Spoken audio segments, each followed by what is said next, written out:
Do'stlar, assalomu alaykum. Ekiga tahlillarini boshlaymiz. Demak, 50 tadan 70 tagacha o'rtacha darajadan ko'ra murakkabroq darajada bo'lgan har xil variantdagi ko'rinishlarni mana shunga o'xshab ko'rib chiqamiz. O'ylaymanki, ekiga o'qish bo'yicha muammo qolmaydi. Demak, birinchi navbatda ekiga tahlilida ritmdan boshlashimiz kerak. Birinchisi ritm. Ritmga baho berishlik uchun albatta p tishchani topishimiz kerak bo'ladi. P tishcha bor bo'lsa ritm sinusli, yo'q bo'lsa boshqa variantlarni ko'rib chiqamiz. Demak, bunda p tishcha bor. P tishcha bor bo'lsa ritmni yozamiz. Ritm sinusli. Ritm sinusli. Ikkinchisi yurak elektr o'qiga baho berishimiz kerak. Yurak elektr o'qi demak bunda keskin chapga siljigan. Buni qayerdan bilishimiz mumkin? Ya'ni birinchi standart tarmoqda baland R tishchani mavjudligi, 2 va 3 standart tarmoqlarda chuqur S tishchani mavjudligi va AVF tarmog'ida ham chuqur S tishchani borligi bu yurak elektr o'qini keskin chapga siljiganligining belgisi hisoblanadi.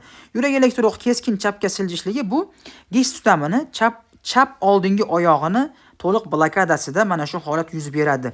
Demak, keskin chapga siljigan. Keskin chapga siljigan. Uchinchisi yurak qisqarishlar soni. Yurak qisqarishlar sonini demak har bitta QRS kompleksiga qarashimiz kerak bo'ladi. Ya'ni R orasidagi kataklar soniga qarab biz yurak qisqarishlar soniga baho beramiz. Demak, mana shu R tishcha bilan bu R tishchani orasidagi kataklar soni bitta 1 2 3 4 5 6 ta. Demak, 300 bo'lingan 6 teng 50 ta. Yurak qisqarishlar soni bizda 50 ta. Bu holat bemorning o'zini fiziologik holatidan kelib chiqqan holatda bu 50 ta normal bo'lishi ham mumkin yoki bradikardiya, yurak qisqarishlar soni kam bo'lishligi ham mumkin. Albatta bemorning o'zini fiziologik holatidan, ya'ni bemorni biz ko'rgan holatda bu 50 ta yurak qisqarish bezovta qiladimi, bezovta qilmaydimi yoki bu normal holat bo'lishligi ham mumkin. To'rtinchisi PR intervalga qarashligimiz kerak. Biz bu PR intervalga baho berish orqali AV qamal darajasiga baho beramiz. Ko'rinib turibdiki, PR intervallar hammasida bir xil ketgan. Endi biz uni kengligiga qarashimiz kerak. Birinchi standartga ahamiyat beramiz. Demak, PR interval normal holatda 200 millisekundgacha yokida 0.2 sekundgacha bo'lishlik kerak. Bunda mana shu joydan bu joygacha 1 2 3 4 5 6 7 ta kichkina katakka to'g'ri kelyapti. Bu degani 240 millisekund. Ya'ni AV qamal birinchi daraja desa ham bo'ladi. Xo'p. 240 millisekund. AV blokada birinchi daraja. Beshinchisi QRS kompleksiga baho berishimiz kerak. Demak, QRS kompleksining kengligi. Umumiy ekigiga qaraymiz va eng keng bo'lgan QRS kompleksini topishimiz kerak. Ko'rinib turibdiki, V1 da eng keng QRS kompleksiga ega. Buni kengayishi nima sababli bo'lgan degan savolga javob topishlik uchun birinchi demak QRS kompleks kengligini o'lchab olamiz. Mana shu joydan shu joygacha. Taxminan bitta katta katak, ya'ni 200 millisekund. 200 millisekund. Va R kompleksi mavjud. Bu degani giz tutamini o'ng oyoqchasi to'liq blokadasi degani. Xo'p, 200 millisekund. V1 da, demak V1 da M-simon ko'rinishda bo'lishligi QRS kompleksini, ya'ni RSR kompleks holatda bo'lishligi bu giz tutami o'ng oyoqchasi blokadasi. Right bundle branch blocksga misol bo'ladi. Oltinchisi ST segment va T tishchaga ahamiyat beramiz. Ko'rinib turibdiki, ST segment va T tishcha V3 dan boshlab V6 gacha ST va T tishchada o'zgarish bor. Bu holat hozirgi ekigimizda bu holat ko'proq o'ng oyoqcha blokadasi hisobiga mana shunday depression holatini ko'rib turibmiz. Yana ST segment va T tishcha depressiyasi gipertrofiyalarda bo'lishligi mumkin yokida ishemik jarayonlarda ham mana shu holat bo'lishligi mumkin. Lekin bizni hozirgi ekigimizda bu giz tutami o'ng oyoqchasi to'liq blokadasi hisobiga deb olib turamiz. ST segment demak V3 dan V6 gacha depressiya holatda turibdi. Keyingisi QTga ahamiyat berishimiz kerak. Ya'ni QTni baholash orqali har xil paroksizmal taxikardiyalarni oldini olishimiz mumkin bo'ladi. Xo'p, demak, ritm stripga qaraydigan bo'lsak, mana shu joydan boshlangan T tishchani oxirigacha. QTni kengligi do'stlar 450 millisekundgacha.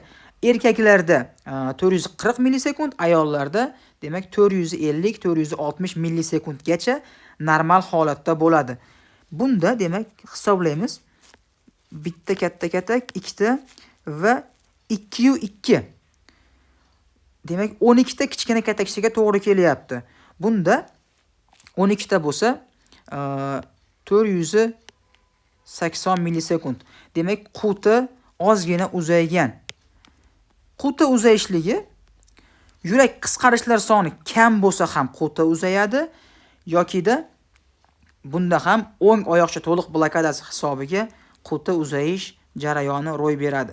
Agar mana shu normal holatga qaraydigan bo'lsak, normal holatda mana shu joydan hisoblaydigan bo'lsak, QTni bu holatda 440 millisekund chiqadi. Ya'ni mana shu joydan mana shu joygacha hisoblasak 440 millisekund. Ya'ni bu ko'proq giz tutami o'ng oyoqchasi blokadasi hisobiga QT 480 millisekund bo'lgan. Yokida bemordan so'rasak bo'ladi, har xil dorilar ichishligi mumkin, antiaritmik dorilar ham QTni kengaytiradi yokida bradikardiya hisobiga kengaygan bo'lishligi mumkin yoki gipokalsemiya yoki gipokalemiya hisobiga ham kengaygan bo'lishligi mumkin. Endi biz uni qo'shimcha tekshiruvlar qilish orqali aniqlashimiz mumkin bo'ladi. Oxirgisi voltajlariga, RS voltajlariga qaraymiz. Ya'ni gipertrofiya holatlari bormi bu bemorda, bu ekigida gipertrofiya holatlari bormi? O'shanga ahamiyat beramiz. Xo'p, birinchi chap qorinchi gipertrofiyasiga ahamiyat beramiz. Chap qorinchi gipertrofiyasi ko'proq Cornell indeksi bo'yicha yaxshiroq baholasak bo'ladi.